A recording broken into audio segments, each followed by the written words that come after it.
വീണ്ടും നമ്മൾ തിരുവനന്തപുരം അന്താരാഷ്ട്ര വിമാനത്താവളത്തിലേക്കാണ്. ബ്രിട്ടീഷ് വ്യോമസേനയുടെ F-35 തകരാറ് പരിഹരിക്കാൻ വന്ന യുദ്ധവിമാനമാണ് ഇപ്പോൾ മടങ്ങുന്നത് എന്നുള്ളതാണ് അതിൻ്റെ തത്സമയ ദൃശ്യമാണ് അവിടെ കാണുന്നത്.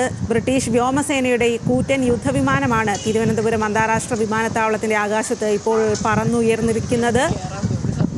ബ്രിട്ടീഷ് വ്യോമസേനയുടെ എയർബസ് A400M വിമാനമാണ് ഇപ്പോൾ പറന്നുയർന്നിരിക്കുന്നത്. F-35 വിമാനത്തിൻ്റെ തകരാർ പരിഹരിക്കാനായി വിദഗ്ധ സംഘത്തെ എത്തിച്ചതിന് ശേഷമാണ് ഇപ്പോൾ എയർബസ് വിമാനം തിരികെ പറക്കുന്നത്. തിരുവനന്തപുരം അന്താരാഷ്ട്ര വിമാനത്താവളത്തിൽ നിന്നുമാണ്.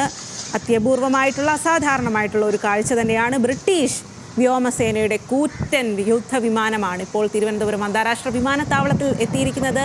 തിരുവനന്തപുരം അന്താരാഷ്ട്ര വിമാനത്താവളത്തിന്റെ ആകാശത്തേക്ക് ഇപ്പോൾ പറന്നുയർന്നിരിക്കുന്നത് ബ്രിട്ടീഷ് വ്യോമസേനയുടെ എയർബസ് A400M വിമാനമാണ്. കൂറ്റൻ യുദ്ധവിമാനം. അടിയന്തര സാഹചര്യത്തിൽ യുദ്ധസമാനമായ സാഹചര്യങ്ങളിലൊക്കെ ബ്രിട്ടീഷ് വ്യോമസേന ഉപയോഗിക്കുന്ന വിമാനമാണിപ്പോൾ കേരളത്തിലേക്ക് തിരുവനന്തപുരത്തേക്ക് എത്തിയത് എന്നുള്ളതാണ് അതിലെ അത്യപൂർവത, അസാധാരണമായിട്ടുള്ള കാര്യം എന്നുള്ളതാണ്.